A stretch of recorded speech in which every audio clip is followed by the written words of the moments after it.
Shalom, shalom, shalom. All praises to the Most High, Yahweh, Bahashem, Yahweh Shai, in the name of His only begotten Son, Yahweh Shai, who the world ignorantly calls Jesus, a so-called black man. Are you living a spiritual, polyamorous lifestyle? Let me say that again. Are you living a spiritual, polyamorous lifestyle? Well, let's see whether or not you're living a spiritual polyamorous lifestyle and don't even know you're living a spiritual polyamorous lifestyle. This is Exodus chapter 20, and we're going to read verse 3. It says, "Thou shalt have no other gods before me. Thou shalt not make unto thee any graven images or any likeness of anything that is in heaven above, or that is in the earth beneath, or that is in the water under the earth. Thou shalt not bow down thyself to them, nor serve them, for I, Yahweh, thy power, am a jealous God, visiting the iniquity of the fathers upon the children unto the third and fourth generation of them that hate me." So I'm going to pose that question again and ask you, are you living a spiritual polyamorous lifestyle? And that seems to be a fad that's out and about right now. But I'm going to ask it to you in a spiritual sense, because with all these different holidays that's throughout the whole year, you can't help but to wonder, are the people living a spiritual polyamorous lifestyle and not even knowing it? One being Father's Day, which is this coming Sunday, and another being Mother's Day, which was last month. And we can go down the list. January, they have New Year's. February, they have Valentine's Day. March, St. Patrick's Day. April, Easter. May, Mother's Day. June, Father's Day. July, 4th of July. August, they may let you take off. Come back in September, Labor Day. October, Halloween. November, Thanksgiving. December, Christmas. And the cycle repeats itself. It has you continually sinning and living a spiritual polyamorous lifestyle. So I'm going to get a few scriptures and we're going to take it from there. So this is Jeremiah 10, and we're going to read it from the top.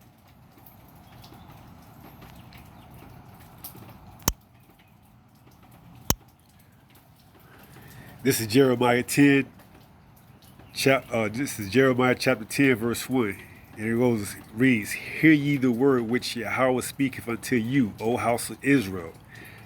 Thus saith Yahweh, learn not the way of the heathen, and be not dismayed at the signs of heaven, for the heathen are dismayed at them." That's right, and a lot of us out here are blown away by a horoscope or a zodiac sign or something like that, and link that up with our birth months being like spiritual, saying that this sign or this horoscope describes me to a T. And right here is telling us not to be dismayed at that, because that's what the heathens do. They dismayed at that. We're not supposed to be dismayed at that, because we're not supposed to put any other God before us. It is told you in heaven, on earth, or beneath, in the waters. So it goes on to read, it says, "For the customs of the people are vain. For one cutteth a tree out of the forest, the work of the hands of the workmen, with the axe. They deck it with silver and with gold. They fasten it with nails and with hammers, that it move not." And to me, that sounds like, what? A Christmas tree. So I'm going to ask that question again. Are you living a spiritual polyamorous lifestyle and you don't even know it? And this is why. Because they got you drinking new wine, pursuant to the book of Hosea. We could go get that in the 4th chapter. And this reads, Hosea 4, we can jump down to it. 11, "Whoredom and wine and new wine take away the heart, And that heart is your mind. And with these new philosophies, what this is, the wine we drink in this new wine, our minds can be easily taken away and serving other gods and deities. And I'm talking about us Israelites, so-called what? Black people, Hispanic people, and Native American over here on the Western Hemisphere, but we scatter abroad throughout the whole four corners of the earth. So we've been indulging in whoredom and what? Drinking this wine and this new wine, and it's taking away our heart. It's taking us farther. It's taking us farther and farther away from remembering who we are. And it goes on to tell you down here in this book and chapter. What does it say? It tells you in 17, Ephraim is joined to idols. Let him alone. And we know Ephraim is the northern kingdom, the so-called indigenous people, the Native Americans and Hispanics, man. They have a tendency of over-worshiping Virgin Mary in these Catholic churches and stuff like that. So it tells us both of us played the harlot, Judah and Israel, the southern and the northern kingdom. Tells you that in what book is that? I believe Jeremiah chapter 3. We can go get that. This is Jeremiah 3. And what does it say? And this is 8. And I saw, when for all the causes whereby backsliding Israel committed adultery, I had put her away and given her a bill of divorce, yet her treacherous sister Judah feared not, but went and played the harlot also. So both kingdoms, northern and southern, been playing the role of the harlot, whoredom, going out, committing this spiritual polyamorous lifestyle, sleeping with other women, being other ideas, philosophies. Like I named earlier, I just went down the whole list, January through December. It might have been 1 or 2 months out of the whole year that they don't have you worshiping some type of holiday. And not to say every Sunday you show up to church worshiping a deity that's not even supposed to be worshipped, man. That false image, that graven image, also known as Caesar Borgia, but they put it to you as Jesus Christ, man. All being headed by the Roman Catholic Church. All these other religions up under them, Christianity, baptism, Protestant, you name it, Pentecostal, all these philosophies that were given to us by another people. Because we reject the knowledge. What is it? Well, it tells you that in Hosea, why we fell to this state in the 4th chapter. In the 6th verse, my people are destroyed for a lack of knowledge. Because thou hast rejected knowledge, I will also reject thee. Thou shalt be no priest to me. Seeing thou hast forgotten the law of thy power, I will also forget thy children. So this is why we in that state of where we at the bottom. We was once at top, but because we forgot the laws of the Most High, He forgot us. So now we fornicating willingly, celebrating Christmas, Easter, Thanksgiving. Like I said, this holiday they about to celebrate not as much as they did Mother's Day. They make a big fuss about Mother's Day, but Father's Day you barely hear about it. But Mother's Day, that's like Mother's Day and Christmas, like the two, biggest holidays they make a fuss over. And why is that? Because one is Semiramis and the other one is her son, Tammuz, man.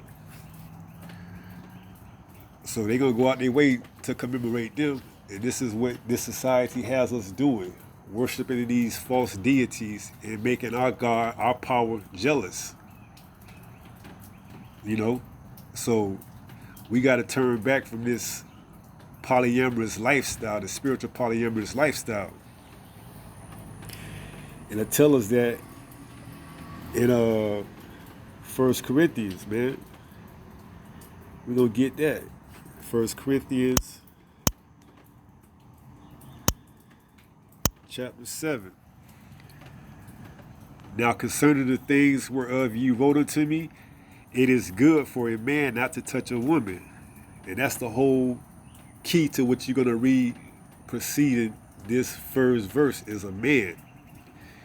And it says, chapter 2, nevertheless, to avoid fornication, let every man have his own wife, and let every woman have her own husband. And the key thing about this is, let every man have his own wife. That wife cannot be married to another man. And let every woman have her own husband. That woman cannot be married to another husband. So some people might say that's a double standard, but when you look into this a little bit further and you see it's talking about betrothing, then you know if a man can have more than one woman, if he see fits, it's doable by the law. But a woman cannot have more than one husband. You got to understand that. And in today's society, they tell you that, but they don't tell you that, because in today's society, how is it being proposed to you? That a man's supposed to get down on his knee and propose to the woman, betrothed. But how much of that society seeing that the woman's supposed to get down on her knee and propose to a man? See, it ain't a double standard here. It's telling you straight up nevertheless, to avoid fornication. That's sleeping around with another person's wife. That's all about the polyamorous lifestyle. So it says, nevertheless, to avoid fornication, let every man have his own wife. That wife cannot be married or betrothed to another man. And let every woman have her own husband. That woman cannot be betrothed and married to another man. And you could get the precept to that in Deuteronomy, the 28th chapter and the 30th verse, where it says, thou shalt betroth a wife, and another man shall take her. Thou shalt build, and another man shall take that. So this is brought to you, and hopefully you were edified by it. And we always got to close out.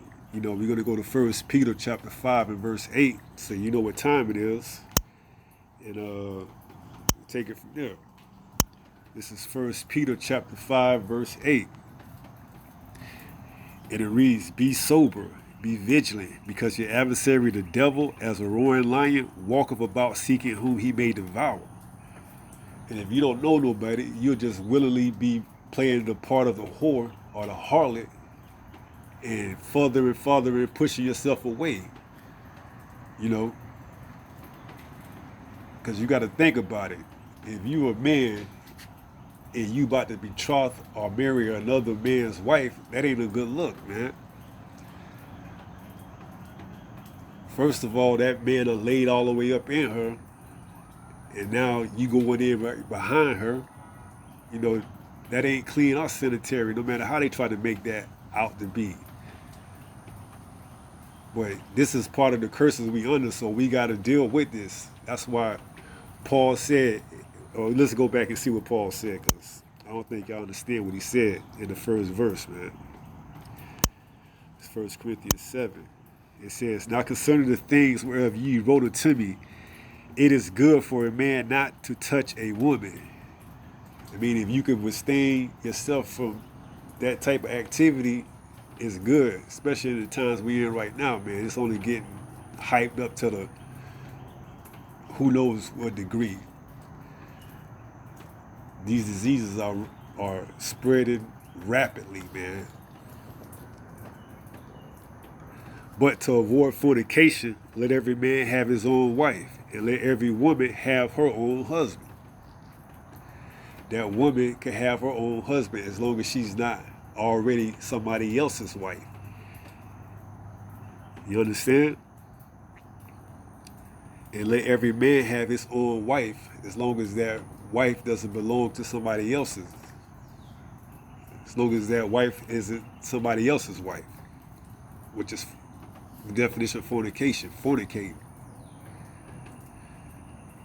which is how the Most High looks at us when we go out and indulge in these other, you know, philosophies, whether it be recognizing these holidays that we participate in, or going to church on Sundays, or anything like that.